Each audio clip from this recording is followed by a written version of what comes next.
Action, suspense और वो सब जो आप सुनना चाहते हैं। Welcome back to our novel boy. यहाँ सिर्फ स्टोरीज नहीं मिलती, यहाँ हर कैरेक्टर जिंदा होता है। आज हम जिस नॉवल मनवा की बात करने वाले हैं वो आपका दिमाग घुमा देगी। सो आर यू गाइज रेडी? चलिए शुरू करते हैं। अध्याय 171, वापसी की यात्रा। साधना करते समय भी लिन मू का ध्यान केवल इसी बात पर केंद्रित था क्योंकि वह हृदय विखंडन सूत्र का जाप कर रहा था जिससे उसके विचार और भावनाएं दब रही थीं। शायद इसके बिना उसमें साधना करने की इच्छा ही न होती और वह केवल वरिष्ठ शुकोन के शब्दों के बारे में ही सोचता रहता। जल्द ही सुबह हो गई और 20 लोगों का दल शिविर की ओर वापस जाने लगा। इस बार उनकी यात्रा काफी शांतिपूर्ण रही और उन्हें केवल यही अंतर देखने को मिला कि इलाके में जानवरों की संख्या फिर से बढ़ गई थी। लगता है उस विशालकाय स्तब्ध राक्षस की दहाड़ का असर आखिरकार खत्म हो गया है। कम से कम अब हमें शिविर के पास पहुंचने पर उन राक्षसों से बेवजह नहीं लड़ना पड़ेगा। लिन मू ने यात्रा के दौरान मन ही मन सोचा। 10 घंटे बाद वे शिविर में पहुंचे और वहां उनके बाकी साथियों ने उनका स्वागत किया। उन्हें देखकर लिन मू समझ गया कि उनके जाने के दौरान सब कुछ सामान्य था और कोई अप्रिय घटना नहीं घटी थी। अब शाम हो चुकी थी और उन सभी ने फैसला किया कि वे कल सुबह उत्तरी शहर लौटेंगे। शिविर में रुके हुए लोग ये जानना चाहते थे कि अपराधियों की गुफा में उन्हें क्या पता चला, लेकिन हेई बाओ ने सुझाव दिया कि वे बाकी लोगों को बताने से पहले शहर पहुंचने तक इंतजार करें। वह नहीं चाहता था कि उनका मनोबल गिरे या इससे भी बुरा, वे उत्तेजित हो जाएं। अब वे कोई भी गलती करने का जोखिम नहीं उठा सकते थे और स्थिति और भी गंभीर हो गई थी। हालांकि हेई कोर के सदस्य इस निर्णय से सहमत थे और आदेशों का पालन करने को तैयार थे। भाड़े के सैनिकों के लिए स्थिति अलग थी। तेंग शियाओलियान और उनकी टीम के संयुक्त प्रयास से ही भाड़े के सैनिकों को शांत किया जा सका। तेंग शियाओलियान भी हेई बाओ से सहमत थे और जानते थे कि भाड़े के सैनिकों के लिए ये सुनना बेहद दुखद हो सकता है कि उनके साथियों को उनके खून के लिए बलिदान किया जा रहा है। रात के समय लिन मू और हेई बाओ हेई यिंगजी की हालत देखने गए, लेकिन उन्हें कोई खास बदलाव नहीं दिखा। वह अभी भी बेहोश था और जब लिन मू ने अपनी आध्यात्मिक इंद्रियों का उपयोग करके उसका अवलोकन किया तो उसने देखा कि उसकी आंतरिक चोटें भी वैसी ही थीं। ऐसा लगता है जैसे उसकी रिकवरी रुक गई हो, लिन मू ने कहा। ऐसा लगता तो है, लेकिन हम निश्चित नहीं कह सकते। शहर पहुंचते ही मैं किसी चिकित्सक से उसकी जांच करवा लूंगा। स्वामी को वुलिम शहर से पहला संदेश मिलते ही एक अच्छा चिकित्सक भेजना चाहिए। हेई बाओ ने उत्तर दिया। हाँ, यह अच्छा रहेगा, लिन मू ने सीधे स्वर में कहा और चुप रही। उसका चेहरा भी काफी ठंडा था और लिन मू को इस तरह देखकर हेई बाओ को अजीब सा महसूस हो रहा था। लेकिन उसने उससे कोई सवाल नहीं किया क्योंकि वह उसे परेशान नहीं करना चाहता था और उसे भी फिलहाल कई काम निपटाने थे। हेई बाओ तंबू से बाहर निकला और अपने अधीनस्थों के सामने आकर खड़ा हो गया। हम कल सुबह निकलेंगे, तुम में से कुछ लोग हेई यिंगजी को लेकर दल के बीच में रहें। बाकी लोग पहरा दें और किसी भी खतरे पर नजर रखें। हम और कोई विपत्ति नहीं चाहते, हेई बाओ ने आदेश दिया। जी हाँ कप्तान, हेई कोर के सदस्यों ने एकमत से जवाब दिया। इसके बाद हेई बाओ ने जाकर तेंग शियाओलियान को कल उनके प्रस्थान के बारे में सूचित किया। लिन मू भी तंबू से बाहर निकली और अलाव के चारों ओर बैठे लोगों को देखने लगी। आह, क्या सही है, क्या गलत है, मुझे उम्मीद है कि समय मुझे दिखाएगा, लिन मू ने मन ही मन बुदबुदाया। लिन मू तंबू में लौट आया और उसने सोने का फैसला किया। उसने स्लीपस्केप में प्रवेश भी नहीं किया और गहरी नींद में सो गया। उसे लगा कि उसने बहुत सी बातें सुन ली हैं और अब उसे कल की यात्रा के लिए आराम चाहिए। अगर किस्मत अच्छी रही तो भी उन्हें उत्तरी कस्बे तक पहुंचने में 3 दिन और लग जाएंगे, क्योंकि इस बार कई लोग घायल थे और पहले की तरह तेजी से आगे नहीं बढ़ सकते थे। सबसे बड़ी बात तो ये थी कि उन्हें हेई यिंगजी की देखभाल करनी थी, जो अभी भी घायल थी। भोर होते ही पूरा शिविर जाग उठा और जाने के लिए तैयार था। तंबुओं को लपेटकर यात्रा के लिए रख दिया गया था। हेई यिंगजी को एक अस्थायी स्ट्रेचर पर ले जाया जा रहा था, जिसे कुछ शाखाओं और पलंगों को जोड़कर बनाया गया था। लिन मू भी जल्दी उठ गया था और इसी तरह तैयार था, हालांकि वह मानसिक रूप से थोड़ा थका हुआ महसूस कर रहा था। 80 लोगों का दल अपनी यात्रा पर निकल पड़ा और 3 दिनों तक चलता रहा। यात्रा के दौरान उनका कई बार जंगली जानवरों से सामना हुआ, लेकिन उन्होंने आसानी से उनका सामना कर लिया। लिन मू ने भी इस मौके को नहीं गंवाया और उनसे लड़ाई की। वह प्रशिक्षण प्राप्त करने का हर संभव प्रयास करना चाहता था। इतना ही नहीं, वह 1000 शस्त्रों वाली तलवार विद्या का अभ्यास भी कर रहा था और हेईवान से मिली 2 पतली तलवारों का उपयोग कर रहा था। लिन मू ने देखा कि स्लीपस्केप में रहने की तुलना में जानवरों से सीधे लड़ने से उसकी प्रगति कहीं अधिक तेजी से हो रही थी। लिन मू ने एक और काम ये किया कि उसने रास्ते में मिलने वाले हर जानवर के शव को जमा कर लिया। तेंग शियाओलियान और हेई बाओ के बीच ये समझौता हुआ था कि वे भाड़े के सैनिकों को मुआवजा देने के लिए इन जानवरों के शवों को महापौर को बेचेंगे। उनके लिए अकेले शवों को ले जाना असंभव था, इसलिए हेई बाओ ने लिन मू से सहायता मांगी थी। लिन मू इस शर्त पर सहमत हो गया कि वे उसे जानवरों का कुछ मांस देंगे। उन्होंने इस बात से इनकार नहीं किया, बल्कि इस बात से खुश थे कि कम से कम उन्हें कुछ मुआवजा तो मिलेगा। शिविर में भी लिन मू ने स्टील बैक वुल्फ के बचे हुए शवों को अपनी अंगूठी में रख लिया था। वे पहले ही लगभग आधा मांस खा चुके थे और बाकी लिन मू के लिए बचा था। यात्रा के दौरान भी हेई यिंगजी की हालत में कोई सुधार नहीं हुआ। 3 दिन बीत गए और चौथे दिन दोपहर को वे आखिरकार उत्तरी कस्बे में पहुंच गए। आखिरकार लिन मू ने थकी हुई आवाज में बुदबुदाया। अध्याय 172 और भी मुसीबतें। शहर पहुंचते ही बड़ा समूह तुरंत अलग हो गया। भाड़े के सैनिक पश्चिमी प्रवेश द्वार पर स्थित अपने शिविर में चले गए, जबकि हेई कोर के सदस्य 2 अलग अलग स्थानों पर चले गए। उनमें से अधिकांश शहर के केंद्र में गए, जबकि कुछ लोग सुरक्षित ठिकाने पर चले गए। लिन मू ने सबसे पहले जानवरों के शवों को भाड़े के सैनिकों के लिए एक गोदाम में छोड़ दिया। हेई बाओ ने उन्हें ये गोदाम दिखाया था और भाड़े के सैनिकों को फिलहाल इसका इस्तेमाल करने के लिए कहा था। हम शवों को तैयार करेंगे और आपको आपका हिस्सा दे देंगे, भाई लिन मू। होंग लुओ ने कृतज्ञता भरे स्वर में कहा। ठीक है, लेकिन अब तुम इन लाशों का क्या करोगे? क्या तुम इन्हें वू लिम शहर ले जाओगे? लिन मू ने सवाल किया। हाँ, हम एक कारवां तैयार करेंगे जो जानवरों के शवों को उत्तरी शहर तक ले जाएगा। ये काफी बड़ी मात्रा है, इसलिए हमें कुछ समय के लिए कोई परेशानी नहीं होगी। होंग लुओ ने उत्तर दिया और थोड़ी देर रुका। इसके अलावा हमें अन्य हिस्सों में मौजूद अपने साथियों से भी संपर्क करना होगा।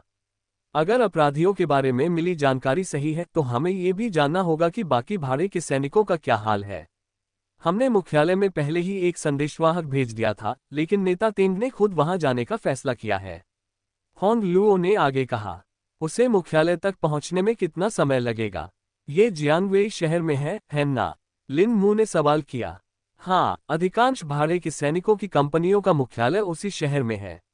नेता तेंग वहां शीघ्र ही पहुंचने वाले हैं, इसलिए उन्हें कम से कम 4 दिनों में वहां पहुंच जाना चाहिए।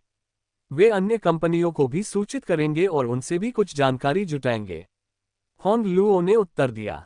मैं समझ गई, लिन मू ने सिर हिलाते हुए धीरे से कहा। फिर वह मुड़कर गोदाम से निकल गया। उसका अगला गंतव्य शहर का केंद्र था।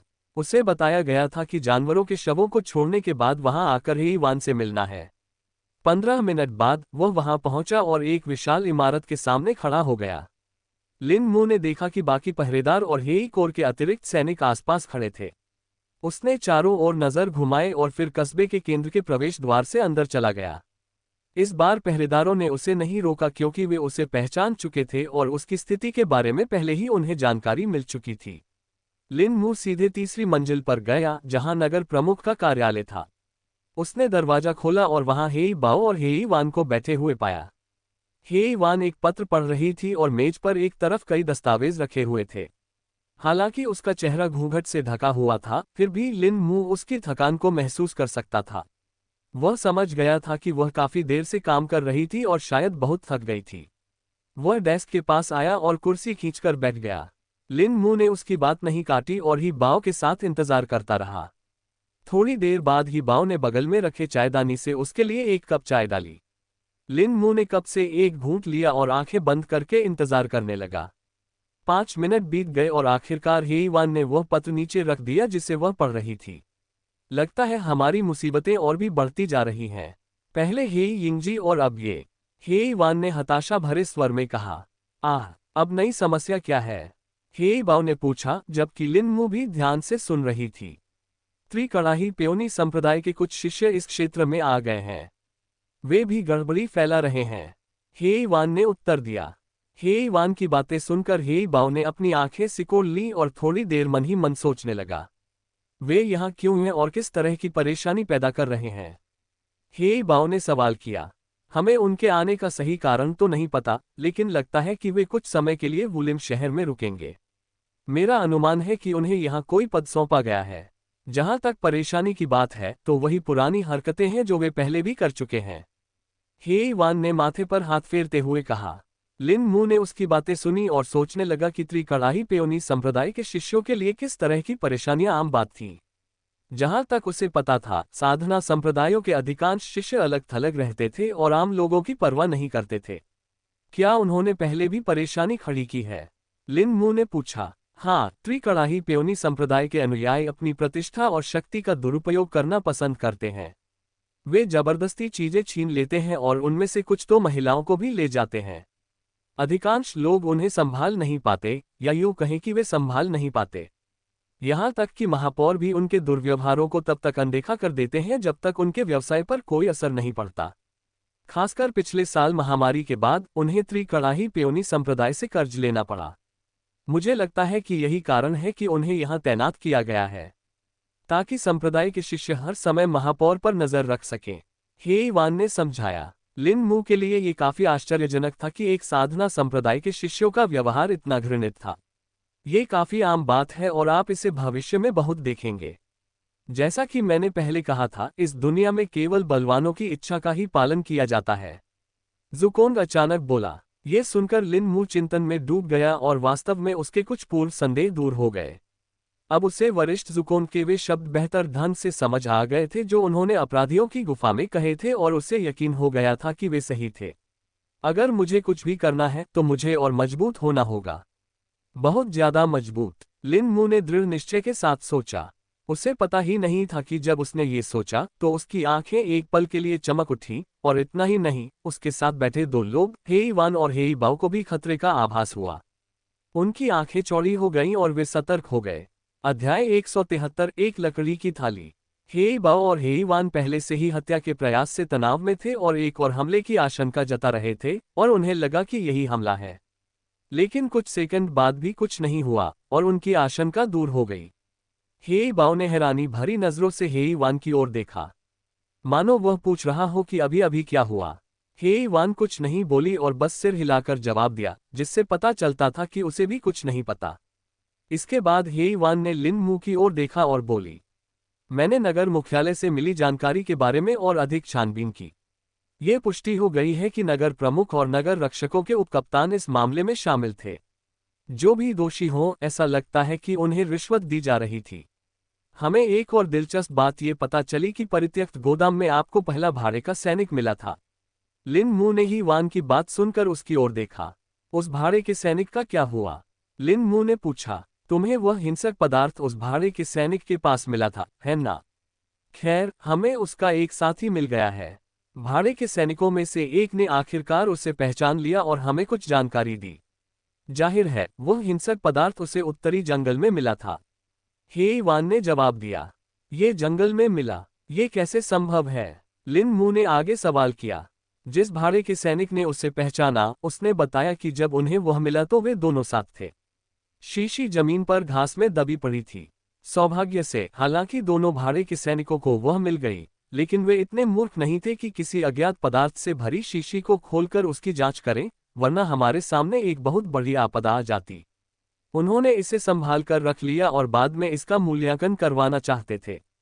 और अंदाजा लगाए, शीशी के साथ उन्हें सिर्फ यही नहीं मिला, उन्हें एक और खास चीज मिली। हेई वान ने जवाब दिया और फिर डेस्क का दराज खोला। दराज से उसने एक लकड़ी की थाली निकाली जिस पर कुछ धातु के टुकड़े जड़े हुए थे। थाली चपटी और 7 भुजाओं वाली थी। धातु की प्लेटें थाली से बाहर निकली हुई थीं और उस पर एक अनोखा पैटर्न बना रही थीं। थाली का कुल आकार हथेली से थोड़ा छोटा था। यह आकृति एक पक्षी के पंख, एक बाघ के पंजे और एक सांप की पूंछ से मिलकर बनी थी। तीनों भाग एक दूसरे को काटते हुए एक त्रिभुज का आकार बनाते थे, जिसके केंद्र में एक आंख थी। आंख का आकार प्लस प्लस जैसा था और ऐसा प्रतीत होता था मानो 2 आंखें एक दूसरे को लंबवत कोण पर काट रही हों। लिन मू ने थाली को ध्यान से देखा और उसे बहुत विचित्र पाया। हेई बाओ ने भी इसे बड़े चाव से देखा। ये तो कुछ अलग है। ये किस पदार्थ से बना है? मुझे नहीं लगता कि मैंने इसे पहले कभी देखा है। हेई बाओ ने सवाल किया। उसने थाली को छुआ और उसके लकड़ी और धातु के हिस्सों को महसूस करने की कोशिश की। लकड़ी के हिस्से हल्के भूरे रंग के थे, लेकिन उनकी बनावट काफी घनी लग रही थी। धातु के हिस्से काले रंग के थे और एक ऐसी धातु से बने थे जिसे हेई बाओ ने पहले कभी नहीं देखा था। मुझे भी नहीं पता कि ये किस सामग्री से बने हैं। मुझे नहीं लगता कि मैंने पहले कभी इस तरह की कारीगरी देखी है। और पंख, पंजे और पूंछ का ये पैटर्न, मुझे इसका मतलब भी नहीं पता। कुल मिलाकर ये चीज एक रहस्य है, हेई वान ने समझाया। लिन मू और हेई बाओ ने उसकी बातें सुनी और थाली के बारे में सोचने लगे। जंगल में ऐसी चीज कैसे मिल सकती है? पहले तो जानवरों को उकसाने वाला पाउडर, और अब ये। हेई बाओ ने आश्चर्य व्यक्त किया। जो भी हो, लेकिन हम जानते हैं कि जिस किसी के पास भी वह हिंसक पदार्थ को भड़काने वाला पाउडर था, उसी के पास ये प्लेट भी है। शायद इसका संबंध अपराधियों से भी हो, हमें नहीं पता। मैंने इस प्लेट का एक रेखाचित्र और एक रिपोर्ट भगवान को भेज दी है। अपने ज्ञान और विशेषज्ञता से शायद वह हमारे लिए इसे ढूंढ सके, हेई वान ने उत्तर दिया। लिन मू भी ये देखना चाहता था कि यह थाली किस तरह की चीज है, इसलिए उसने आगे बढ़कर इसे छुआ। लेकिन जैसे ही उसकी उंगलियां थाली की सतह को छुईं, उसके हाथ में मौजूद रहस्यमयी अंगूठी हल्की सी झंझनाहट करने लगी। लिन मू की आंखें चौड़ी हो गईं और उसने जल्दी से अपना हाथ पीछे खींच लिया। हेई बाओ और हेई वान ने लिन मू के इस अजीब व्यवहार को देखा और सोचने लगे कि आखिर क्या बात है। क्या तुम ठीक हो? हेई बाओ ने पूछा। हाँ, मैं ठीक हूँ। लिन मू ने लापरवाही से अपने अजीब व्यवहार को टालने की कोशिश की। दोनों को इससे कोई आपत्ति नहीं हुई और वे कुछ अन्य मामलों पर चर्चा करने लगे। हेई वान ने कुछ और पत्र खोले और हेई बाओ के साथ अन्य मामलों पर अपनी चर्चा जारी रखी। लेकिन इसी बीच लिन मू अपने मन में एक अलग ही बातचीत कर रहा था। वरिष्ठ, वह थाली, मुझे महसूस हो रहा है। उस थाली के अंदर जगह है। लिन मू ने कहा। हाँ, मुझे भी ऐसा ही महसूस हुआ। प्लेट से स्थानिक उतार चढ़ाव तो हो रहे थे, हालांकि बहुत हल्के थे। ज़ुकोंग ने जवाब दिया। क्या ये कोई स्थानिक भंडारण खजाना है? लिन मू ने सवाल किया। हाँ, ये सचमुच एक स्थानिक खजाना है। लेकिन ये सामान्य स्थानिक भंडारण खजाना नहीं है, बल्कि यह जानवरों को रखने के लिए इस्तेमाल किया जाने वाला खजाना है, ज़ुकोंग ने कहा। लिन मू ने पहले भी पशु भंडारण खजानों के बारे में सुना था और जानता था कि वे काफी दुर्लभ और अज्ञात थे। इनका उपयोग पालतू पशुओं को रखने के लिए किया जा सकता था और ये बहुत उपयोगी थे, क्योंकि ये साधक की युद्ध शक्ति को लगभग दोगुना कर सकते थे। लेकिन क्या इस दुनिया में कोई ऐसा भी है जो इस तरह का खजाना बना सके? लिन मू ने बेचैनी महसूस करते हुए सवाल किया। कुछ लोग निम्न श्रेणी का पशु भंडार खजाना बना सकते होंगे, लेकिन ऐसा नहीं। यह कोई सामान्य पशु भंडार खजाना नहीं है। क्या तुम पंख, बाघ के पंजे और सर्प की पूंछ के ये 3 चिन्ह देख रहे हो? ये खजाने की श्रेणी दर्शाते हैं, ज़ुकोंग ने कहा और थोड़ी देर रुका। एक पंख उन पशु भंडारण खजानों के लिए है जो शरीर को मजबूत करने की क्षमता वाले सामान्य भयंकर जानवरों को संग्रहित कर सकते हैं। इस प्रकार के पशु भंडारण खजाने इस दुनिया में अपेक्षाकृत आम होने चाहिए, कम से कम उतने ही आम जितने कि स्थानिक खजाने हो सकते हैं। बाघ का पंजा ये दर्शाता है कि यह उन आध्यात्मिक जीवों को धारण कर सकता है जो चिशोधन क्षेत्र और उससे ऊपर के स्तर पर हैं, ज़ुकोंग ने कहा और चुप हो गया। लिन मू इस सस्पेंस को सहन नहीं कर सकी और उसने दोबारा सवाल किया। तो फिर सर्प की पूंछ किस बात का प्रतीक है? अध्याय 174 पशु भंडार खजाना। लिन मू बेसब्री से सीनियर ज़ुकोंग के जवाब का इंतजार कर रहा था, लेकिन अभी तक कोई जवाब नहीं आया था। वह सोच रहा था कि वह अचानक चुप क्यों हो गया है और बेचैन होने लगा था। वरिष्ठ, लिन मू ने पुकारा। सीनियर ज़ुकोंग, उसने फिर से पुकारा। वरिष्ठ। जैसे ही वह तीसरी बार उसे बुलाने ही वाला था, वरिष्ठ ज़ुकोंग ने आखिरकार फिर से बोलना शुरू किया। अब सब ठीक हो जाना चाहिए, ज़ुकोंग ने कहा। अब क्या ठीक होना चाहिए? लिन मू ने सवाल किया। आगे बोलने से पहले मुझे दुनिया भर में लागू प्रतिबंधों की जांच करनी पड़ी। अगर मैं बोल भी दूं तो भी अगर आप उसे सुन या समझ ही न पाएं, तो उसका कोई फायदा नहीं होगा, ज़ुकोंग ने जवाब दिया। तो सर्प की पूंछ किस बात का प्रतीक है? लिन मू ने ज़ुकोंग के तर्क को समझकर प्रश्न पूछा। सांप की पूंछ ये दर्शाती है कि पशु भंडारण खजाने में अमरता के स्तर से ऊपर के पशुओं को रखा जा सकता है, ज़ुकोंग ने अंततः खुलासा किया। लिन मू को इस बात का अंदाजा था कि सर्प की पूंछ का क्या मतलब हो सकता है, लेकिन इसे सुनने और स्वयं सीनियर ज़ुकोंग के मुंह से इसकी पुष्टि करने के बाद भी वह सदमे में था। लेकिन इस दुनिया में ऐसा कोई खजान कैसे मिल सकता है जो इतने शक्तिशाली जानवरों को समाहित कर सके? लिन मू ने पूछा। याद है जब उस हिंसक पाउडर का असर उन आवारा कुत्तों पर हुआ था और वे आप पर लगाए गए सुरक्षा कवच को महसूस कर पा रहे थे, जबकि उन्हें ऐसा करने में पूरी तरह असमर्थ होना चाहिए था? तभी मुझे शक हुआ कि यह कोई सामान्य राक्षसी शक्ति है या नहीं। लेकिन अब जब हमने ये राक्षसी शक्ति का खजाना देख लिया है तो मैं यकीन से कह सकता हूं कि ये दोनों चीजें इस दुनिया की नहीं हैं। ज़ुकोंग ने समझाया। क्या ऐसा हो सकता है कि इनका आपस में कोई संबंध न हो? मेरा मतलब है, ऐसी कोई चीज यहाँ कैसे प्रकट हो सकती है? लिन मू ने उलझन भरे लहजे में पूछा। ये हिंसक तत्व पैदा करने वाला पाउडर संभवतः उच्च श्रेणी का है, जिसका उपयोग हथियार के रूप में किया जाता है। यह पाउडर इस प्रकार बनाया गया है कि यह न केवल जानवरों को बेतरतीब ढंग से दूसरों पर हमला करने के लिए उकसाता है, बल्कि यह जानवरों की इंद्रियों को भी तेज और तीव्र कर देता है, जिससे वे और भी घातक हो जाते हैं। हालांकि यह संभव है कि इसे इसी दुनिया में बनाया गया हो, लेकिन इसकी संभावना नगण्य है।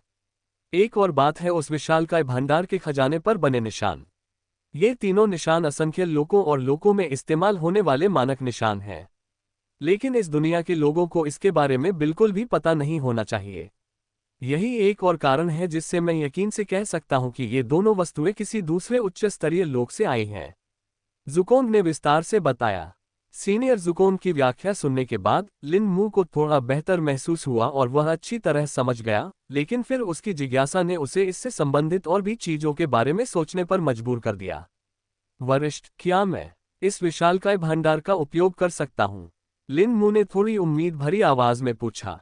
दुख की बात है, नहीं। ये वाकई आपकी शक्ति में एक बेहतरीन इजाफा होता, लेकिन ये पशु भंडारण खजाना क्षतिग्रस्त है। इस पर बना संरचना तंत्र टूट गया है, इसलिए अब इसमें पशुओं को संग्रहित नहीं किया जा सकता। हालांकि इसमें अभी भी कुछ स्थानिक भंडारण क्षमता है। ये काफी अस्थिर है और थोड़े ही समय में ढह जाएगा। ज़ुकोंग ने उत्तर दिया। लेकिन उस राक्षस के भंडार में रखा खजाना कैसे टूट सकता है? बाहर से तो वह क्षतिग्रस्त नहीं दिख रहा था। उसकी संरचनाएं कहाँ हैं? लिन मू ने आगे सवाल किया। ये संरचनाएं इतनी उन्नत हैं कि आप इन्हें महसूस नहीं कर सकते। लेकिन आपने जो सूक्ष्म स्थानिक उतार चढ़ाव महसूस किए, उनसे मुझे इनकी स्थिति का पता चल गया। जहां तक इसके टूटने की बात है, तो इसका केवल एक ही कारण है। जिस जानवर को पशु संग्रहालय में रखा गया था, वह उसकी सीमाओं को तोड़कर भाग निकला। ज़ुकोंग ने उत्तर दिया। रुको, वरिष्ठ जी, क्या इसका मतलब यह नहीं है कि जिस जानवर ने पशु भंडार के खजाने से भाग निकला था, वह अब इस इलाके में घूम रहा है? लिन मू ने हैरानी भरे स्वर में पूछा। हाँ, इसकी काफी संभावना है। लेकिन बात यह है कि हमें नहीं पता कि यह एक ही जानवर है या एक से अधिक। ज़ुकोंग ने जवाब दिया। और भी जानवर? लिन मू ने आश्चर्य से पूछा। हाँ, एक पशु भंडारण खजाना अपनी श्रेणी और साधक की शक्ति के आधार पर एक से अधिक पशुओं को संग्रहित कर सकता है। यह अपनी अधिकतम क्षमता के शिखर पर एक ही पशु को संग्रहित कर सकता है, जो साधक के साधना स्तर पर निर्भर करेगा। एक साधक केवल अपने बराबर या उससे कम साधना स्तर वाले पशुओं को ही वश में कर सकता है और उन्हें अपने पास रख सकता है। इसका अर्थ यह है कि उदाहरण के लिए अमरता प्राप्ति स्तर पर साधना कर रहा व्यक्ति अपने समान साधना स्तर वाले एक पशु को बाघ के पंजे के चिन्ह वाले पशु संग्रहण पात्र में रख सकता है। यदि वह अपने से एक स्तर नीचे के किसी प्राणी को, जो दाव क्रीड़ा स्तर पर हो, संग्रहित करना चाहे, तो वह दाव क्रीड़ा स्तर के ऐसे 2 प्राणियों को संग्रहित कर सकेगा। दाव शेल स्तर के लिए ये संख्या 4 प्राणी होगी और इसी प्रकार आगे भी। जैसे जैसे स्तर नीचे जाते हैं, ये संख्या केवल दोगुनी होती जाती है। ज़ुकोंग ने विस्तार से समझाया। लिन मू इस जानकारी से पूरी तरह से चकित रह गई और उसे एक और एहसास हुआ। राक्षस के भंडार में 3 चिन्ह हैं, जिनमें सबसे ऊपर सर्प की पूंछ का चिन्ह है। तो इसका मतलब है? नहीं, लिन मू ने अनुमान लगाया। वरिष्ठ, तो क्या ये संभव नहीं है कि उच्च साधना स्तर वाले एक से अधिक जानवर इधर उधर घूम रहे हों? लिन मू ने थोड़े भयभीत स्वर में प्रश्न किया। नहीं, सौभाग्य से इस बार ऐसा नहीं है, चिंता मत करो। अगर खजाने में दाव शेल स्तर के एक से अधिक आध्यात्मिक जीव मौजूद होते और फिर उन्हें मुक्त कर दिया जाता, तो भारी हंगामा मच जाता। ऐसे जीवों की शक्ति इस दुनिया के लिए बहुत अधिक होती। एक और बात जिस पर हमें विचार करना होगा, वह है साधक की स्वयं की शक्ति। यदि साधक के पास 3 चिन्हों वाला पशु भंडारण खजाना है, लेकिन उसकी स्वयं की साधना शक्ति पर्याप्त उच्च नहीं है, तो वह अधिक शक्तिशाली पशुओं को वश में करके उनका भंडारण नहीं कर पाएगा। इसके अलावा मुझे पहले से ही अंदाजा है कि उस पशु भंडार में कौन सा जानवर रखा गया था। ज़ुकोंग ने शांत स्वर में उत्तर दिया। ये कौन सा जानवर है? अध्याय 175 भागा हुआ जानवर। हमने उस जानवर को पहले भी देखा है, वह कोई और नहीं बल्कि महान नींद में डूबा भालू है। ज़ुकोंग ने अंततः उत्तर दिया। अब जब मैं इसके बारे में सोचती हूँ तो ऐसा होना संभव लगता है। लिन मू ने जवाब दिया। हाँ, ये संभव है क्योंकि इस तरह की निम्न स्तरीय दुनिया में ग्रेट स्लम्बर बियर नहीं मिल सकता।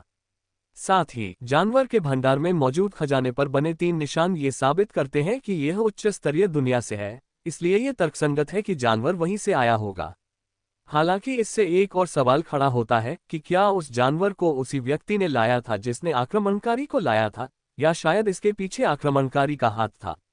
ज़ुकोंग ने अनिश्चित स्वर में कहा। लिन मू ने कुछ देर इस पर विचार किया और पाया कि यह संयोग इतना अधिक था कि इसका आपस में संबंध न होना असंभव था। मुझे लगता है कि हमें बस इंतजार करना होगा और देखना होगा। सुराग जल्द ही सामने आ जाएंगे, लिन मू ने कहा। अचानक लिन मू को एक और बात याद आ गई। वरिष्ठ, क्या मुझे उन्हें उस राक्षस के भंडार में छिपे खजाने के बारे में बताना चाहिए? लिन मू ने सवाल किया। तुम उन्हें बता सकते हो कि यह एक विशालकाय जीव का खजाना है, लेकिन मुझे नहीं लगता कि अगर तुम उन्हें इसका दर्जा बताओगे तो वे तुम्हारी बात पर विश्वास करेंगे। मुझे लगता है कि बेहतर होगा कि तुम उन्हें सिर्फ इतना बता दो कि यह एक विशालकाय जीव है, न कि इसकी क्षमताएं। ज़ुकोंग ने सुझाव दिया। जी सीनियर, मैं ऐसा ही करूंगा। लिन मू ने आंखें खोलने से पहले आदरपूर्वक उत्तर दिया। लिन मू और सीनियर ज़ुकोंग के बीच हुई पूरी बातचीत के दौरान 15 मिनट बीत चुके थे। आंखें खोलने पर उसने देखा कि हेई वान और हेई बाओ अभी भी बातें कर रहे थे, लेकिन वे किन विषयों पर बात कर रहे थे, ये लिन मू को पता नहीं था। लिन मू ने अचानक बोलना शुरू नहीं किया, बल्कि उनके बीच की बातचीत खत्म होने का इंतजार करना बेहतर समझा, क्योंकि उनकी बातचीत का मौजूदा विषय लिन मू को थोड़ा दिलचस्प लग रहा था। ऐसा लगता है कि उत्सव का टूर्नामेंट अच्छा रहा। उस दौरान कई छिपी हुई प्रतिभाएं और अप्रत्याशित प्रतिभाएं सामने आईं। हेई वान ने कहा। ओह, क्या हमें किसी के बारे में पता है? हेई बाओ ने पूछा। सिर्फ शीर्ष संप्रदायों के वही जाने माने लोग थे, बाकी सब हमारे लिए आश्चर्यजनक थे। लेकिन इसकी उम्मीद भी थी, उत्तरी क्षेत्रों के शीर्ष 3 देशों से परे हमारा नेटवर्क इतना मजबूत नहीं है। हेई वान ने उपेक्षापूर्ण लहजे में जवाब दिया। इस बार किसने जीता? मेरा मतलब है, किस शीर्ष संप्रदाय ने जीता? आकाश उपदेश संप्रदाय ने, इंद्रधनुषी गोली संप्रदाय ने, या शताब्दी तलवार संप्रदाय ने?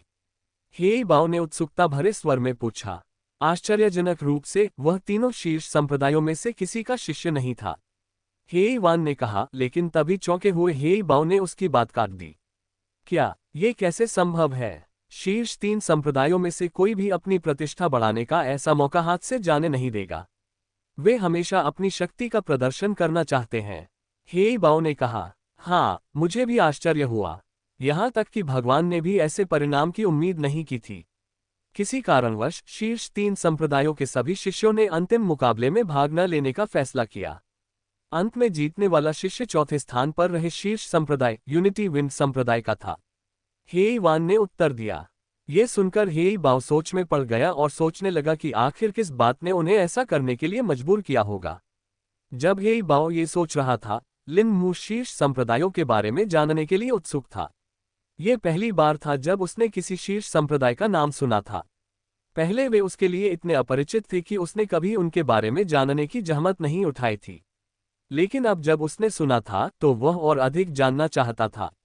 लेकिन जैसे ही वह बोलने ही वाला था, वरिष्ठ ज़ुकोंग ने उसे बीच में ही रोक दिया। क्या तुम ये भूल रहे हो कि वे अब भी तुम्हें किसी संप्रदाय का शिष्य समझते हैं? अगर तुम उनसे सीधे नाम पूछोगे तो उन्हें शक हो जाएगा। ज़ुकोंग ने सलाह दी। हाँ, बिल्कुल, आप सही कह रहे हैं सीनियर, लिन मू ने कृतज्ञता भरे स्वर में उत्तर दिया। उन्होंने कुछ देर सोचा कि सवाल को किस तरह से पूछा जाए, फिर पूछा, प्रतियोगिता में अन्य संप्रदायों की रैंकिंग क्या थी? हेई वान और हेई बाओ ने अभी अभी बोले लिन मू की ओर मुड़कर देखा। बात करते करते वे इस बात को भूल ही गए थे कि कमरे में उनके साथ एक तीसरा व्यक्ति भी मौजूद है। वे अपने काम में इतने मग्न थे। लिन मू को भूल जाने पर दोनों को थोड़ी असहजता महसूस हुई। हेई वान ने अपनी शर्मिंदगी को जबरदस्ती दबाया, जो कि आसान था क्योंकि उसका चेहरा वैसे भी घूंघट के पीछे छिपा हुआ था। रैंकिंग इस प्रकार थी, यूनिटी विंड संप्रदाय पहले स्थान पर, आइवरी सेबल संप्रदाय दूसरे स्थान पर, स्काई प्रीसेप्ट संप्रदाय तीसरे स्थान पर, सेंटेनियल स्वॉर्ड संप्रदाय चौथे स्थान पर, रेनबो पिल संप्रदाय 5वें स्थान पर, क्लाउड माउंटेन संप्रदाय छठे स्थान पर और 8वां स्थान स्टारी जैस्पर कोर्ट ने प्राप्त किया। 7वें, 9वें और 10वें स्थान पर वे साधक रहे जो किसी संप्रदाय से संबंधित नहीं थे। 7वां स्थान सिंदूरी सेना के एक लेफ्टिनेंट ने ग्रहण किया, जबकि 9वां स्थान पूर्वी मिंग राजवंश के एक राजकुमार ने ग्रहण किया। हमें नहीं पता कि 10वां स्थान किसने प्राप्त किया, वह एक गुमनाम साधक था और प्रतियोगिता के तुरंत बाद वह चला गया। उसने अपना पुरस्कार भी नहीं लिया, हे इवान ने समझाया। हालांकि लिन मू सभी शीर्ष 10 संप्रदायों के बारे में जानकारी नहीं जुटा पाया, फिर भी वह उनमें से 7 के बारे में जानकारी मिलने से संतुष्ट था। इससे पहले उसने इनमें से किसी का भी नाम नहीं सुना था। 10 विजेताओं में से एक का नाम वह पहचानता था, लाल सेना है ना? लिन मू ने थोड़ी हैरानी से बुदबुदाया। अरे क्या समस्या है? लिन मू की आवाज में हैरानी का भाव देखकर ये बाव ने पूछा। कुछ नहीं, बस मुझे ये नाम सुनने की उम्मीद नहीं थी, लिन मू ने जवाब दिया। ऐसा क्यों? हे बाव ने सवाल किया और हे इवान भी जिज्ञासा से देखने लगा। मुझे लगा था कि सिंदूरी सेना कभी सीमा से नहीं हटती। क्या सिंदूरी सेना में लेफ्टिनेंट का पद बहुत ऊंचा नहीं होता? लिन मू ने जवाब दिया। अध्याय 176 उनकी छवि में उदय। जुकोन को भी यह जानकर थोड़ा आश्चर्य हुआ कि लिन मू को विजेताओं में से एक के बारे में पहले से ही पता था।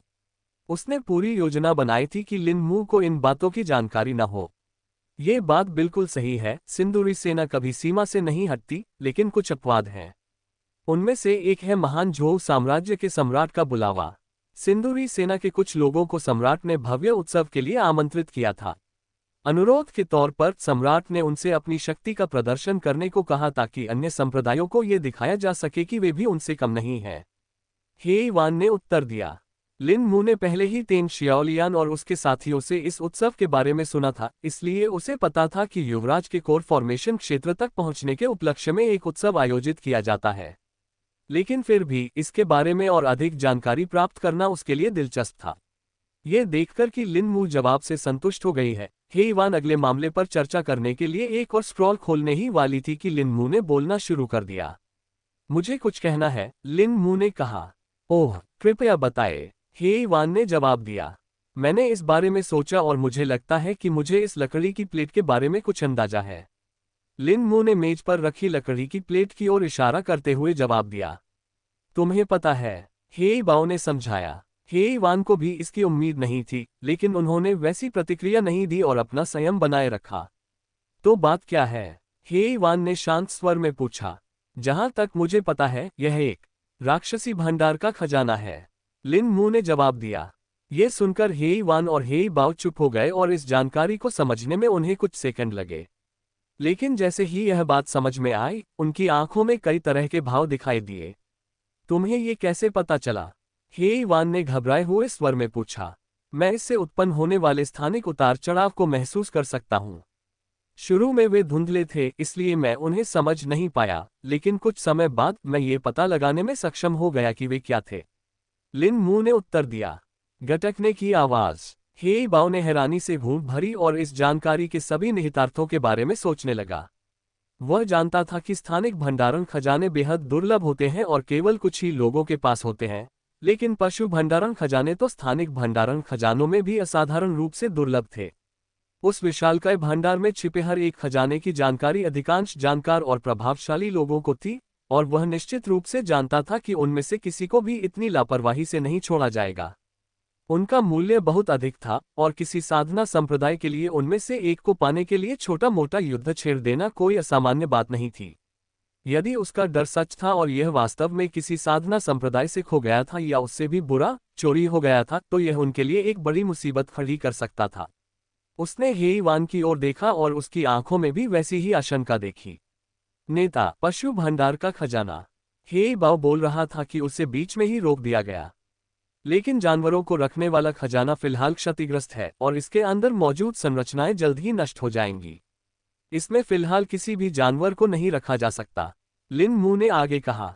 हे बाव के चेहरे पर स्पष्ट रूप से शांति झलक रही थी और उसने राहत की सांस ली। उफ, तुम्हें इसकी शुरुआत इससे करनी चाहिए थी, तुमने तो हमें लगभग बेहोश ही कर दिया था, हे बाव ने शिकायत की। ओह, मुझे माफ करना, मुझे इससे बेहतर तरीके से कहना चाहिए था, लिन मू ने माफी मांगी। कोई बात नहीं, कोई नुकसान नहीं हुआ, लेकिन अब इस खुलासे से और भी सवाल खड़े हो गए हैं, हे इवान ने जवाब दिया। हे बाव ने भी सहमति में सिर हिलाया। ये सच है, हमें अभी भी ये पता लगाना और पुष्टि करना है कि इस विशाल भंडार के मालिक कौन हैं। हम नहीं चाहते कि अगर कोई इसकी तलाश में आए और उसे शक हो कि हमने इसे तोड़ा है तो हम अचानक पकड़े जाएं। हे बाओ ने कहा, मुझे लगता है मुझे ये काम आप लोगों पर छोड़ना पड़ेगा। मुझे विश्वास है कि आप लोग इसकी बेहतर जांच कर पाएंगे। लिन मू ने शांत स्वर में कहा, मानो वह ये न जानता हो कि हे एक और व्यर्थ की खोज में नहीं उतरेगी। हालांकि लिन मू जानता था कि पूरी सच्चाई छिपाकर वह एक और का समय बर्बाद कर रहा होगा, फिर भी यह अपनी सच्चाई उजागर करने और उनकी गलतफहमी दूर करने से बेहतर था। यही गलतफहमी इस समय उसके लिए काफी फायदेमंद साबित हो रही थी। लिन मू निश्चित रूप से ऐसा कुछ भी नहीं करना चाहता था जिससे उसकी वर्तमान स्थिति खतरे में पड़ जाए। बिल्कुल, हम ऐसा करेंगे भाई लिन मू। आप इसे हम पर छोड़ दीजिए, हे वान ने आत्मविश्वास से जवाब दिया। लिन मू ने सहमति में सिर हिलाया और फिर सोचने लगा कि उसे आगे क्या करना चाहिए। फिलहाल मुझे क्या करना चाहिए? मतलब, हमने अपराधियों का ठिकाना देख लिया है और हमें पता है कि उन्होंने कैदियों को कस्बे के पास कहीं छिपा रखा है, लेकिन हम आगे क्या करेंगे? लिन मू ने कुछ देर सोचने के बाद सवाल किया। लिन मू के विस्तृत प्रश्न से हे वान थोड़ी प्रभावित हुई क्योंकि उसे लगा कि वह जांच को लेकर चिंतित है और उनकी पूरी मदद करना चाहता है। लेकिन वास्तव में लिन मू को बस इतना ही चाहिए था कि उसे एक समयावधि पता चल जाए ताकि वह तब तक शांतिपूर्वक साधना कर सके। वह अब और कोई रुकावट नहीं चाहता था और अंततः उस अज्ञात तकनीक को सीखना शुरू करना चाहता था जिसे उस गुमनाम अमर ने बनाया था। ये जानने के बाद कि उसके पास शरीर को मजबूत बनाने के चरम स्तर तक पहुंचने के लिए 1 साल से भी कम समय बचा है और उस गुमनाम अमर की तकनीक को जानने के बाद लिन मू बेचैन हो गया था। लिन मू की आंखों में यह अधीरता देखी गई और हेई वान ने इसे एक बार फिर मदद करने की उत्सुकता समझ लिया। लिन मू सचमुच एक असाधारण और नेक नौजवान है। उसका भविष्य बहुत उज्ज्वल है। मुझे शायद उस पर और अधिक निवेश करने के बारे में भगवान से बात करनी चाहिए, हेई वान ने सोचा। लिन मू को इस बात का पता नहीं था कि हेई वान की नजरों में उसकी छवि एक बार फिर से सुधर गई थी। अध्याय 177 राहत। हेई वान ने खुद को संभाला और कुछ देर सोचने के बाद बोली, चिंता मत कीजिए भाई लिन मू। समय आने पर हम आपको सूचित कर देंगे, लेकिन वर्तमान स्थिति को देखते हुए मुझे लगता है कि हमें कुछ समय के लिए शहर में ही रुकना होगा। कम से कम तब तक जब तक हेई यिंगजी ठीक नहीं हो जाती। हाँ, जब तक हेई यिंगजी ठीक नहीं हो जाती, हम खतरे में रहेंगे। जिस कुशलता से अपराधियों ने कैदियों को ले जाकर छिपाया है, उसे देखते हुए मुझे आश्चर्य नहीं होगा अगर उनके पास कोई विशेष संघनन विशेषज्ञ हो जो उनकी मदद कर रहा हो। अगर किसी भी तरह से हमारा टकराव होता है तो हमारे पक्ष में एक विशेष प्रतिद्वंद्वी विशेषज्ञ का होना अत्यंत आवश्यक होगा, हेई बाओ ने कहा। उसके बिना यह एक हारी हुई लड़ाई होगी, भले ही हमारे पास ऊर्जा शोधन के कई विशेषज्ञ हों। ठीक है, तो मैं अब चलती हूँ, लिन मू ने जवाब दिया और फिर खड़ी हो गई। और हाँ, अगर आपको किसी चीज की जरूरत हो तो आप हेई पिंग से पूछ सकते हैं। वह अभी भी आपके घर के पास पहरा दे रहा है, इसलिए आप उसे बता सकते हैं। और हम जो भी खबर भेजेंगे वह भी उसी के जरिए पहुंचाएंगे। हाँ, अगर कोई मामला बहुत संवेदनशील हो तो हम में से कोई आकर आपको बता देगा, हेई वान ने आगे कहा। लिन मू ने कार्यालय से बाहर निकलने और इमारत की ओर जाने से पहले बस सिर हिलाया। शहर के केंद्र से बाहर निकलते ही वहां खड़े रक्षकों ने सम्मानपूर्वक उन्हें विदाई दी। ये बदलाव देखकर लिन मू को थोड़ा अजीब लगा, लेकिन उन्होंने इस पर ज्यादा ध्यान नहीं दिया।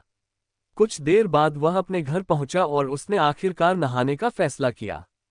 पिछले 1 हफ्ते से उसे नहाने का मौका नहीं मिला था और भगवान ही जानता है कि इस दौरान उसने बहुत कुछ झेला था। इसलिए लिन मू ने पानी गर्म किया और आराम से स्नान किया।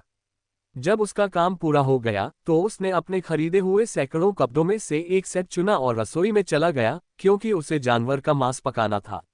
लिन मू का वर्तमान लक्ष्य शरीर को मजबूत बनाने के उच्चतम स्तर तक पहुंचना था और इसके लिए जानवर का मांस खाने से आसान कोई रास्ता नहीं था। लिन मू ने जल्दी से अपना भोजन समाप्त किया और पेट में उत्सर्जित हो रही प्राण ऊर्जा को आत्मसात करने के लिए शांत हृदय सूत्र का जाप करने बैठ गया। मांस से प्राप्त सारी प्राण ऊर्जा को आत्मसात करने में उसे ज्यादा समय नहीं लगा, लेकिन उसे अपने शरीर में कोई फर्क नहीं दिखा। जब उसने कोर कंडेंसेशन दायरे के अल्फा स्टील बैक वुल्फ का मांस खाया था, उसके विपरीत लिन मू ने अपने शरीर को मजबूत करने के स्तर की साधना में कोई खास प्रगति नहीं की थी। लेकिन वह इस बात से अवगत था और उसने उम्मीद नहीं छोड़ी।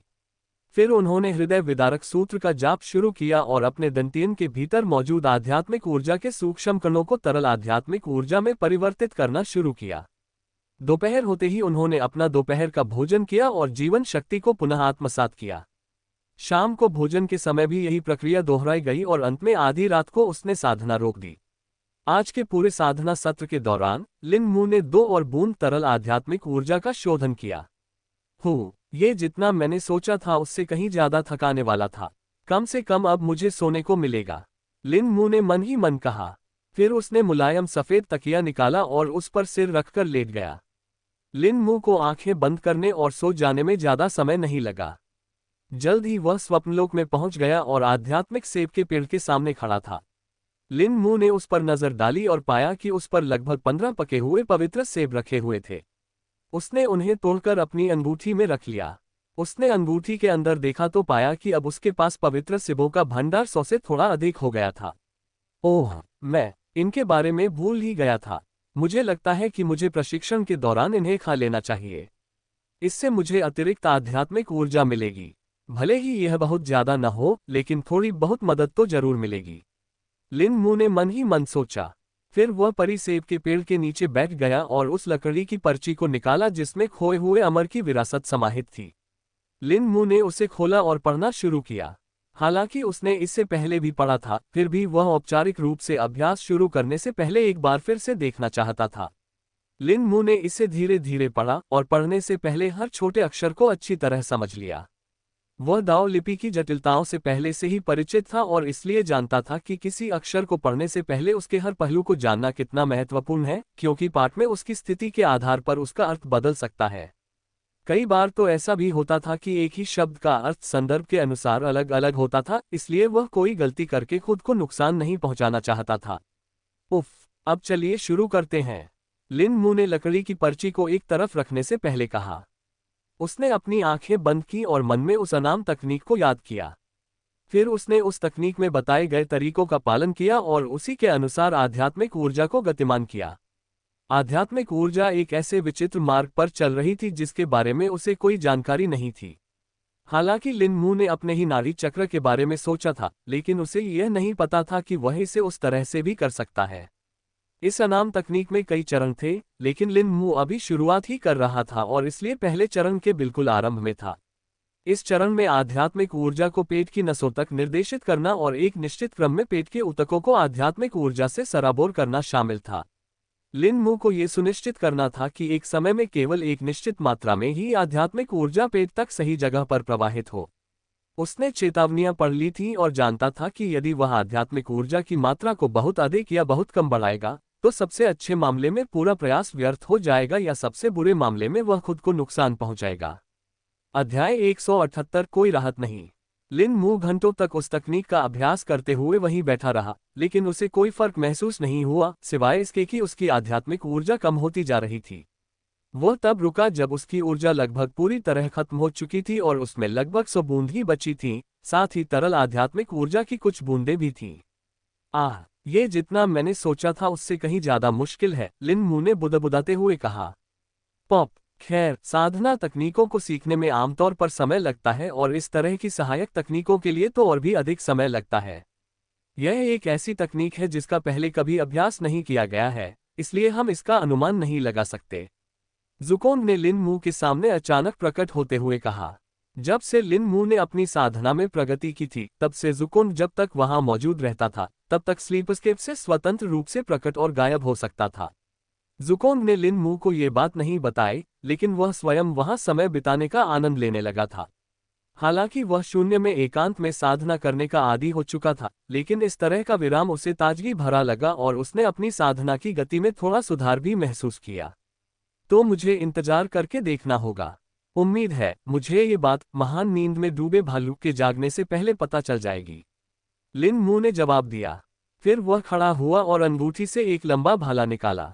लिन मू ने 2 पतली तलवारों से काफी अभ्यास कर लिया था और अब वह अन्य हथियारों को आजमाना चाहता था। उसने भाले को चुना क्योंकि यह उसके लिए सबसे अधिक मारक क्षमता वाला हथियार था। लिन मू ने भाले से अभ्यास शुरू किया और 1000 शस्त्रों वाले भाले के ग्रंथ में वर्णित मुद्राओं और युद्धाभ्यासों का पालन किया।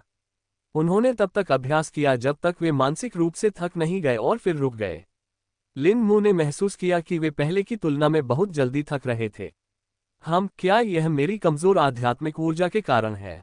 लिन मू ने खुद से सवाल किया। हाँ, ऐसा हो सकता है। शायद कर्म उद्यान से अपना संबंध बनाए रखने के लिए आपको एक निश्चित मात्रा में आध्यात्मिक ऊर्जा की आवश्यकता होती है। यदि यह सच है तो आध्यात्मिक ऊर्जा की कमी यहाँ आगे अभ्यास करने की आपकी क्षमता को कम कर सकती है। हालांकि मैं केवल इतना ही समझ पाया हूँ, फिर भी हम यह नहीं जानते कि कर्म उद्यान वास्तव में कैसे काम करता है। ज़ुकोंग ने लिन मू के पीछे से उत्तर दिया। लिन मू ने सिर हिलाया और कहा, मैं समझ गई। अच्छा, तो अब सोने का समय हो गया है। फिर लिन मू ने इच्छाशक्ति से ऐसा किया और उसका शरीर नींद की दुनिया से गायब हो गया और वह गहरी नींद में सो गया। सुबह जागने पर लिन मू ने सबसे पहले अपना पेट पकड़ा। आह आह, वह दर्द से चीख उठा। ये कैसा दर्द है? लिन मू ने सांसों के बीच कहा। वह इस समय मुश्किल से सांस ले पा रहा था और बिस्तर पर धंसा हुआ था। लिन मू इस समय ठीक से सोच नहीं पा रहा था और उसे समझ नहीं आ रहा था कि उसके साथ क्या हो रहा है। उसने वरिष्ठ ज़ुकोंग की पुकार भी नहीं सुनी। लिन मू लगभग 1 मिनट तक उसी स्थिति में रहा, उसके बाद उसे दर्द सहने की आदत हो गई। ऐसा क्यों हो रहा है? यह उस समय से भी बदतर है जब मैंने वह बैंगनी आत्मा फल खाया था या जब मैंने चट्टान को गिराने वाली मुट्ठी का पूरी क्षमता से इस्तेमाल किया था। लिन मू ने सोचा, लेकिन जैसे ही लिन मू ये सोच रहा था, अचानक उसे एक विचार आया। यह तकनीक का असर है। क्या मुझसे कोई गलती हुई? नहीं, अगर ऐसा होता तो मुझे उसी समय पता चल जाता। ये कुछ अलग है। लिन मू को एहसास हुआ। यह ज्यादा। लिन मू को अचानक अपने दिमाग के पिछले हिस्से में एक धीमी सी आवाज सुनाई दी। उन्हें यह समझने में देर नहीं लगी कि उन्हें सीनियर ज़ुकोंग पुकार रहे थे।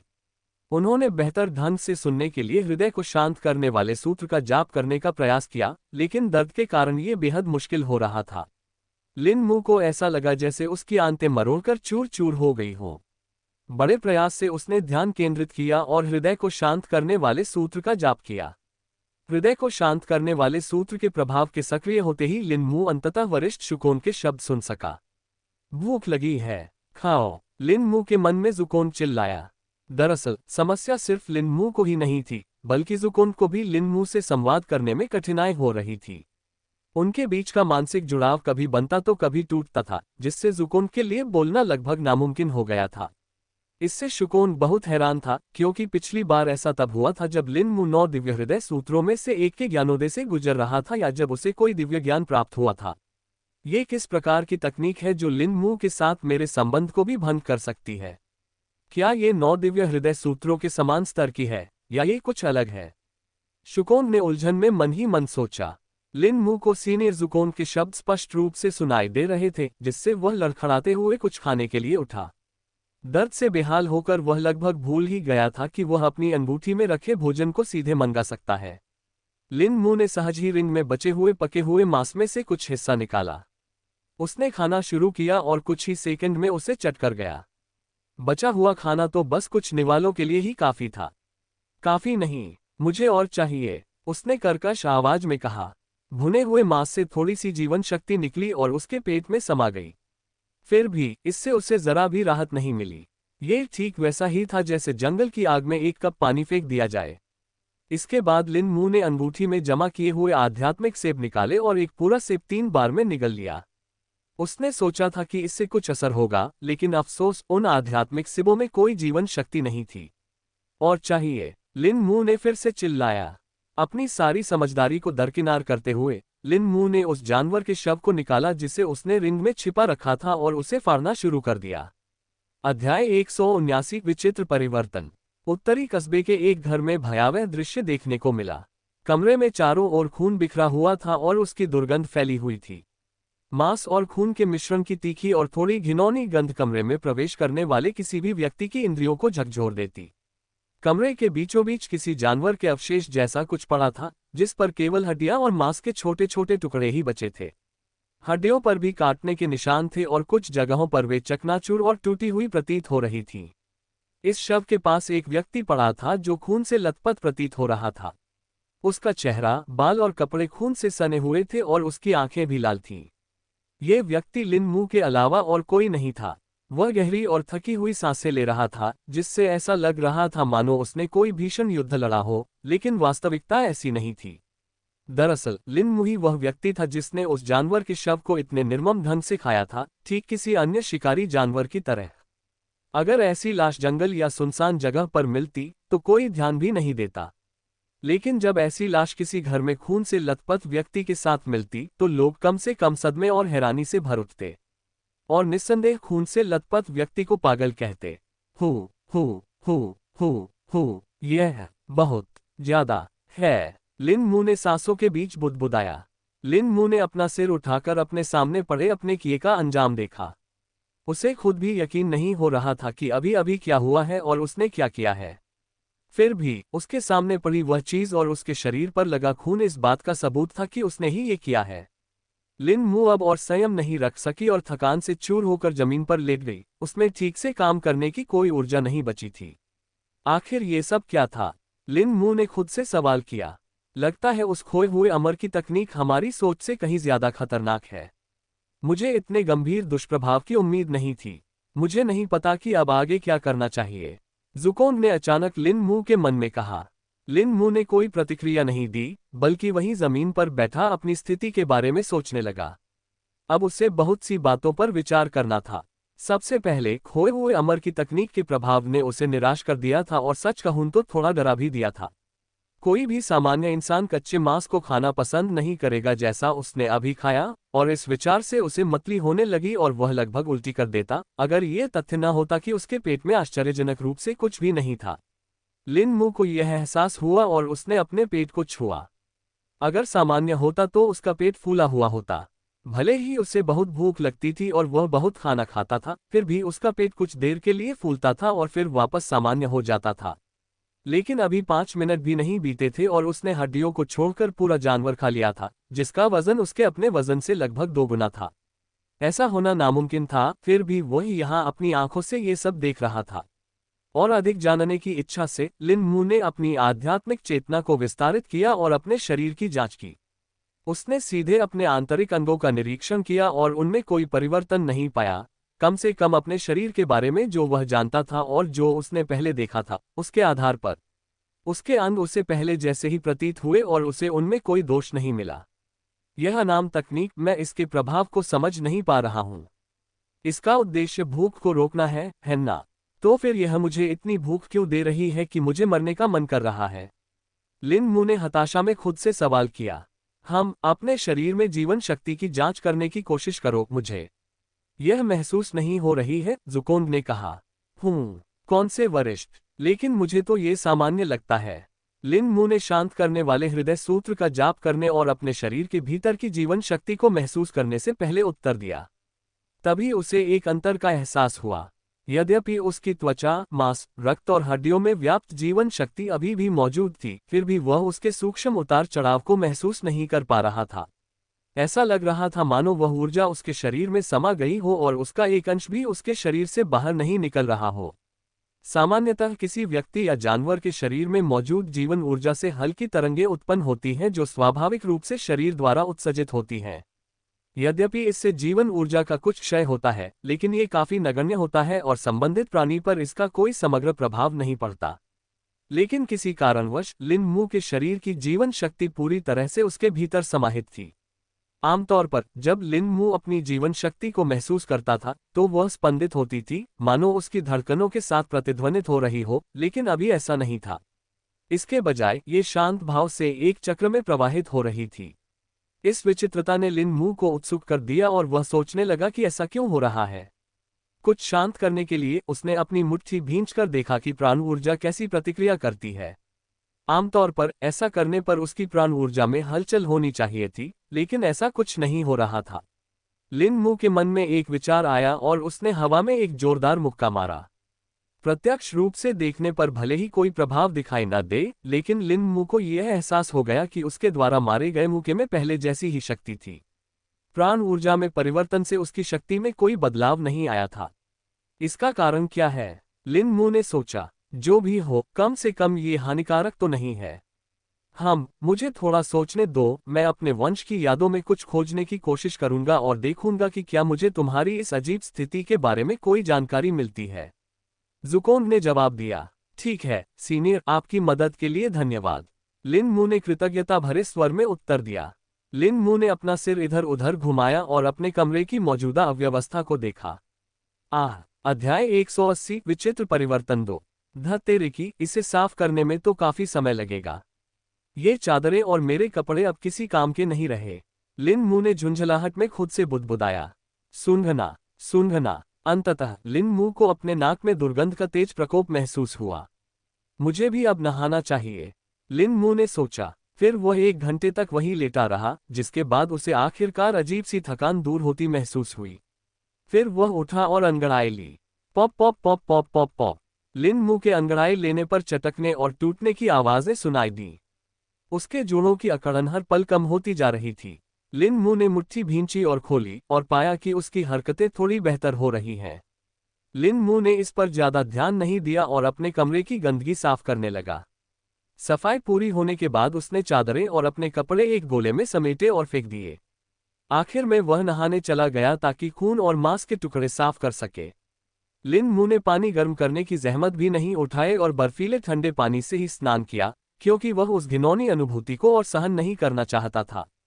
सौभाग्य से उसकी शारीरिक शक्ति को बनाए रखने की साधना का स्तर बहुत ऊंचा था, जिससे वह बिना कानपे या दांत किटकिटाए ठंड सहन कर सका। स्नान करने के बाद उसके शरीर से भाप उठती हुई दिखाई दे रही थी, क्योंकि उसके शरीर का तापमान आसपास के तापमान से काफी अलग था। अभी भी बर्फ गिर रही थी और बर्फ के टुकड़े उसके नंगे शरीर को छूते ही पिघल जाते थे। लिन मू ने झटपट नए और साफ कपड़े पहने और फिर अपने घर के आसपास का जायजा लिया। उसे पता था कि दर्द से चीख निकली थी और वह सोच रहा था कि क्या उसकी चीख इतनी तेज थी कि घर की चारदीवारी से बाहर सुनाई दे। उसे उम्मीद थी कि कम से कम ही पिंग ने तो उसकी चीख सुनी ही होगी, क्योंकि वह उसके घर के बाहर खड़ा था। सौभाग्यवश ऐसा लग रहा था कि उसने उतनी जोर से नहीं चिल्लाया था जितना उसने सोचा था।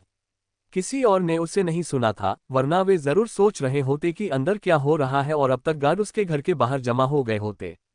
उफ, कम से कम मैं इससे तो बच गया। उन्हें सब कुछ समझाना बहुत झंझट भरा और मुश्किल होता। लिन मू ने राहत की सांस लेते हुए मन ही मन बुदबुदाया। लिन मू ने साधना जारी रखने के लिए अपने घर लौटने का फैसला किया। उन्होंने अपने दांतियान की जांच की और पाया कि उनके पास अभी केवल आधी ही आध्यात्मिक ऊर्जा बची है, क्योंकि सोते समय केवल उतनी ही ऊर्जा पुनः प्राप्त हुई थी। इसलिए वे पालथी मारकर बैठ गए और अपनी आध्यात्मिक ऊर्जा को पुनः प्राप्त करने के लिए हृदय विदारक सूत्र का जाप किया। 2 घंटे बाद बर्फ गिरना बंद हो गया था और बादल छंटने के बाद सूरज भी निकल आया था। भूख से पेट में गुड़गुड़ाहट महसूस होने पर लिन मू ने अपनी आंखें खोली। क्या मैंने अभी अभी एक पूरा आत्मा राक्षस खा लिया, फिर भी मुझे भूख क्यों लग रही है? लिन मू ने आश्चर्य से कहा। आह, ये तो और भी उलझन भरा होता जा रहा है। लिन मू ने उठकर रसोई की ओर जाते हुए सोचा। उसने जल्दी से कुछ जानवर का मांस पकाया और खा लिया, लेकिन पहले के विपरीत इस बार उसका पेट सामान्य रूप से फूला हुआ था। ऐसा लगता है कि तुम्हारी पिछली भूख और यह वाली भूख अलग है। पिछली भूख तो पूरी तरह से खोए हुए अमर प्राणी की तकनीक के कारण थी, जबकि यह तुम्हारे शरीर की सामान्य भूख है, ज़ुकोंग ने अनुमान लगाते हुए कहा। लिन मू अपने शरीर द्वारा अवशोषित हो रही जीवन शक्ति को महसूस कर सकता था और पहले की तरह स्थिर रहने के बजाय इसकी सांद्रता में थोड़ी सी वृद्धि महसूस कर सकता था। आप सही कह रहे हैं वरिष्ठ। इस बार मुझे अपने शरीर में भी जीवन शक्ति में वृद्धि महसूस हो रही है, लिन मू ने उत्तर दिया। उसने जल्दी से ऊर्जा को आत्मसात कर लिया और जैसे ही उसने काम पूरा किया, उसके मन में एक विचार आया। वह रसोई में गया और पकाने के लिए कुछ मांस तैयार किया, फिर अपने पिछवाड़े में गया और आग जलाने से पहले अपने घेरे से लकड़ियां निकालने लगा। लिन मू ने उस आग पर पकाने के लिए कुछ मांस भी तैयार किया। ज़ुकोंग ने उसे ऐसा करते देखा और थोड़ा हैरान रह गया। तुम क्या कर रहे हो? ज़ुकोंग ने पूछा। मेरा अनुमान है कि चूंकि खोए हुए अमर की तकनीक का अभ्यास करने से ऐसा प्रभाव पड़ा है, तो बेहतर होगा कि मैं पहले से ही बड़ी मात्रा में पका हुआ मांस तैयार कर लूं। कम से कम मुझे दोबारा कच्चा मांस नहीं खाना पड़ेगा, और अगर ऐसा नहीं भी हुआ तो मैं इसे बाद में खा सकती हूँ, लिन मू ने समझाया। ये तो वाकई बहुत समझदारी भरा है, ज़ुकोंग ने प्रशंसा की। लिन मू ने सिर हिलाया और पक रहे मांस को देखता रहा। पकने के बाद उसने उसे आसानी से निकालने के लिए अपनी अंगूठी में रख लिया। उसने 2 पूरे स्टील बैग भेड़ियों का मांस पकाया था और अनुमान लगाया कि उसने पहले जितना खाया था उसे देखते हुए ये पर्याप्त होगा। इसे पकाने में उसे लगभग 2 घंटे और लग गए और वह साधना करने के लिए जल्दी से अपने कमरे में लौट आया। कमरे में अभी भी खून की हल्की सी गंध थी, लेकिन अब वह इतनी तेज नहीं थी कि लिन मू को परेशान कर सके। जल्द ही वह अपनी साधना में लीन हो गया और समय तेजी से बीतने लगा। तारांकन तारांकन तारांकन। जब लिन मू साधना में व्यस्त थी, उसी दौरान वो लिम शहर में कुछ और ही घट रहा था। एक छोटी झील के किनारे स्थित एक विशाल हवेली में एक व्यक्ति एक ऐसे कमरे में बैठा था जो किसी कार्यालय जैसा दिखता था। कमरे के किनारों पर कई किताबों की अलमारियां थीं और दूसरे छोर पर एक बड़ी मेज थी। मेज पर एक विद्वान दिखने वाला व्यक्ति बैठा था, जिसके व्यक्तित्व में विद्वता झलकती थी। वह व्यक्ति एक पत्र पढ़ रहा था और उसके चेहरे पर शांत भाव थे। पत्र की सामग्री उसे रोचक लग रही थी और पत्र पर एक अनोखा चित्र बना हुआ था। सबसे अनोखी बात यह थी कि उस पर एक पंख, एक बाघ का पंजा और एक सांप की पूंछ के 3 पैटर्न त्रिभुजाकार रूप में बने हुए थे। जैसे ही विद्वान व्यक्ति पत्र के अंत तक पहुंचने ही वाला था, कार्यालय का दरवाजा खुला और आलीशान कपड़े पहने एक अधेड़ उम्र का व्यक्ति अंदर आया। वह व्यक्ति उस मेज के पास गया जहां विद्वान व्यक्ति बैठा था और उसने अपना गला साफ किया। अहम। विद्वान व्यक्ति ने पत्र नीचे रख दिया और मानो थोड़ा अचंभित हो गया हो। उसने अपने सामने खड़े व्यक्ति की ओर देखा और बोलने से पहले खुद को बड़ी मुश्किल से संभाला। आप यहाँ क्या कर रहे हैं, पिताजी? हंसी। क्या एक पिता को अपने बेटे से मिलने आने के लिए किसी कारण की आवश्यकता होती है? मुझे बताओ, क्या मैं गलत हूँ? वू हे।